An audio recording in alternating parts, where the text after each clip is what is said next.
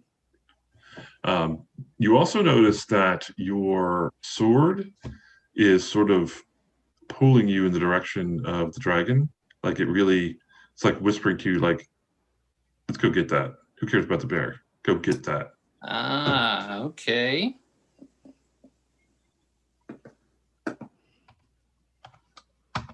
But the conquistador bear definitely has taken some damage. All right, Binks, it is your go. All right, I am going to cast Blight on the dragon. Okay, what save is that? Con save, I think? It is Constitution, yes. Okay.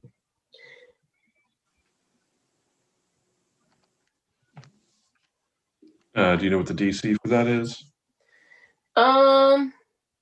Let's see. Hold on. What his DC or what my DC is? Well, it would be against your DC, but I definitely Against my didn't make DC. it. Yeah, I definitely did not make that. Oh, I'm sorry. Hold on, and now I've lost a stupid spell. Hold on. Okay, so he's gonna take 8d8 of necrotic damage. Okay. Wow. Dang.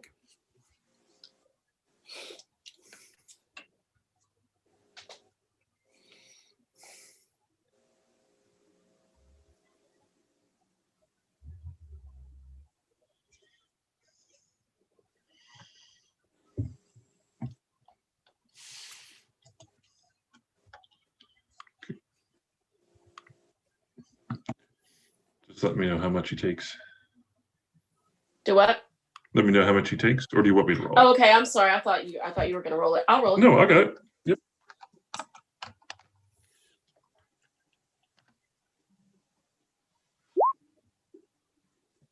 Well, I rolled 20 damage. What did you roll? Oh, I rolled 39. All right. Well, we'll take that roll. It doesn't quite take as much of the damage as you think it should, but it definitely takes a chunk of it. Okay. Okay. Did you want to move, or do you have a bonus action you wanted to do?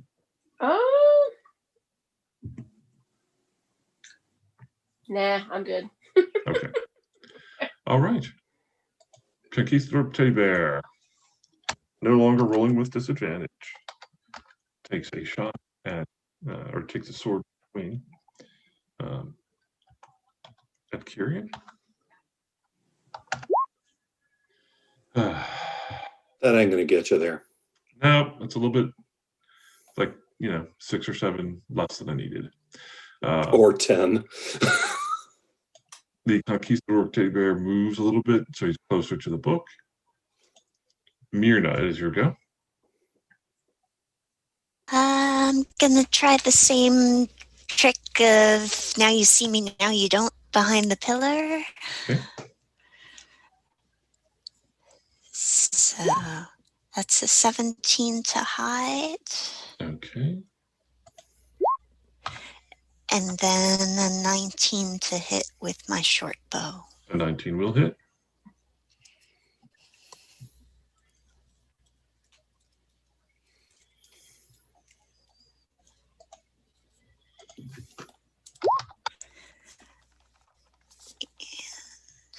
All right. For 19 damage. Plus 4 for 23. The spirit dragon's essence appears to really be ebbing at this point. And Sean can do math. Yeah, there we go. Math complete. Did you want to move at all? No, I kind of bounced back and forth to where I was. Okay. Kyrian, your go. I'm gonna whoop on Paddington. Oh no. Oh. Poor Paddington. All right, we're going to burn another key point. So 1 sword, 2 sword. Yeah, that's only a 12 and a 10. Yep. Paddington definitely dodges those. And then we'll punch Paddington twice. 1, 2. Those are both 20s, though. Yep, they both. I'm just picturing him like on top of this big stuffed teddy bear, just wailing like that. For 5 and 9, so a total of 14. Okay. All right, the Paddington falls over from the punches, and the stuffing just sort of. Fuck it, Fuzzy.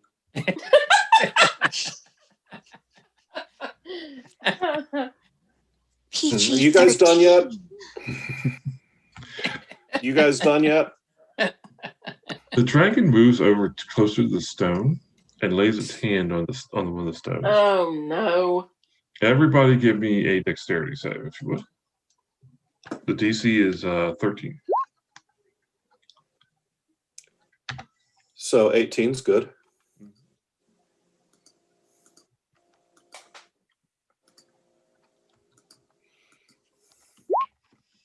$18. Okay, that's good. And Gerald, what'd you roll? Hold on. Let's see. Did that add your plus? Oh yeah, it did. Okay. So white mean, actually everybody saved. So yeah, there you go. So 25 damage, but everybody takes half, so everybody just takes 12 damage. And can I use evasion to take only 6? Yes, you can. Yes, I Oh have no, a wait. save. You have evasion. I have evasive footwork. Your evasion means you take none of that. Even better.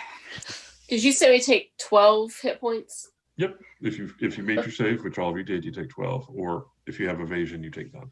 So yeah. I totally have 6 hit points. Yay! 7th level monk also has evasion. Oh yeah, So- that's right. So yeah, you're fine. And Gerald, your evasive footwork, did that? Oh, that improves your AC when you use one of the dice, right? Right. Which die should I roll? The superiority die? Mm-hmm. Which D8, is, huh? D8, I believe, is your level. D8? Mm-hmm. Let's see.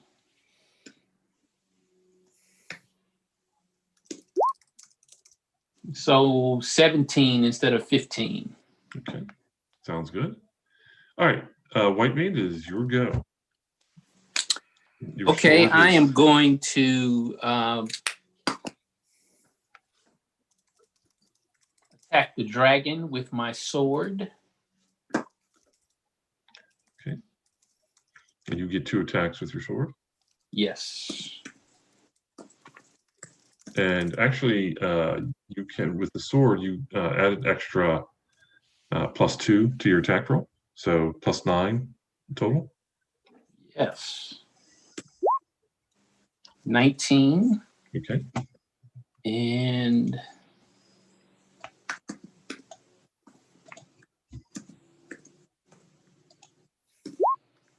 Jesus, 19 and 14. Well, the 19 definitely hits. So, and the damage for the sword is actually 2d6 plus your plus your strength, which is 4, and then another +2 to that on top of that. 16. Okay. You actually also heal 8 points of damage from that. Yes. And your sword is very satisfied with that. Great. Yes. It's a Binks. nice magic item. Am I close enough to touch the dragon? You can just move up to it. Yep. Cool. Then I'm going to cast Vampiric Touch on the dragon. Okay. And oh shit, sorry. Oh, PG. Sorry, Huge. I keep losing my spell book because I keep clicking on other things. No All problem. right. Okay, so I think I have to roll a d20 to see if I hit him. Correct. Yep.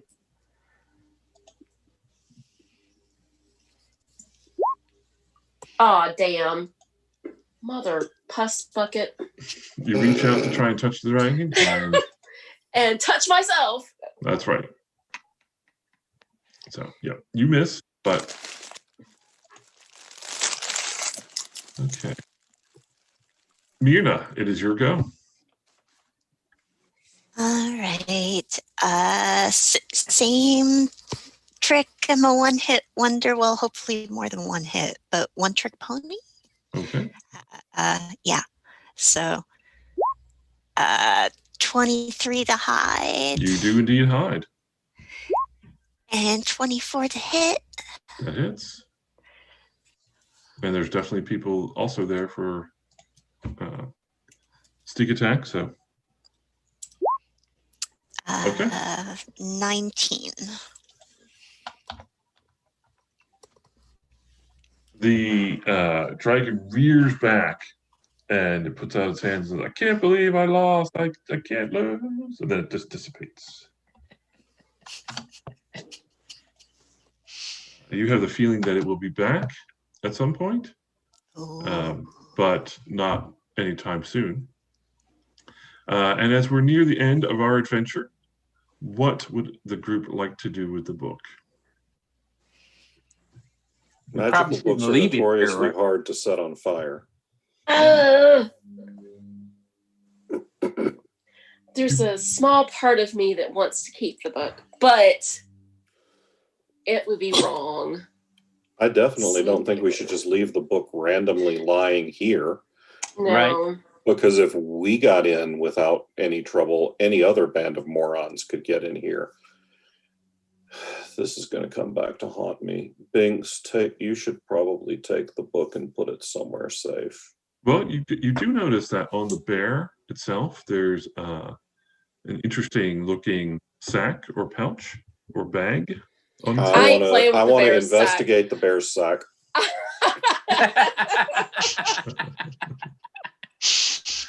You do indeed put your hand down there, and the sack is made of rough material. Of course it is. But it's voluminous, and it is bigger on the inside than on the outside. All right, let's put the book in. Is there any, do we feel around? Oh, well, we wouldn't know what's in it. So we wouldn't know what to grab, what to say to grab. You do probably feel like you should latch the book back as well. Yeah, let's latch the book and put it in the stolen bear sack. Yeah, that works for me. And here, Binks, you carry the book of terrible impulse control. Okay. That's going to work out so well for us. I'm sure it'll be fine. It'll be great. All right. As our heroes emerge from beneath the tower of the cult, you notice that the tower itself is now on fire, and people are pulling down pieces of the tower, and they're chasing the cultists away. They're not like murdering them in the streets. They're just basically pelting them with tomatoes, and the cultists are running for the hills, as it were. If you guys want to use potatoes, there's Right. never mind. Still got a potato. Can I throw my last potato at the tower? You can throw your last potato at the tower, and it knocks off a piece of mortar. Whoa! I'm glad you didn't try to eat that. I've still got half a baked potato with the spork in it if you're hungry. That came out of your pocket. I'm thinking no on the pocket potato. No. But thank you. Really. Thanks. Sure. Okay. Well, Yeah. thanks to our heroes, Diceland is safe once again from the ancient evil rising up to take control of the land and the people. So congratulations. Yay! Yay! I want to give a special shout out to Richard Fife. He did a great job as our technical person and setting all this up. Many tireless hours, definitely. So thank you very much. Yay! Yay, Richard! And then thank you to all the players. You guys were great and a lot of fun to play with. I'll do it again sometime, I hope. So give you all yourselves a round of congratulations. Yay! Yay! Thank you everyone who donated. Again, we are the Equal Justice Initiative, EJI.org. Thanks you as well, or they will thank you. I guess I don't speak for them. And I hope you had a great time. We had a great time putting this on, and it was very enjoyable to run these players through this little mini adventure quest. So thank you all. We're going to sign off now. And you all have a great rest of your weekend. And don't forget to go to all the panels for Multivirtual Con. Thanks so much. Thanks, everyone. Everybody, thank you. y'all.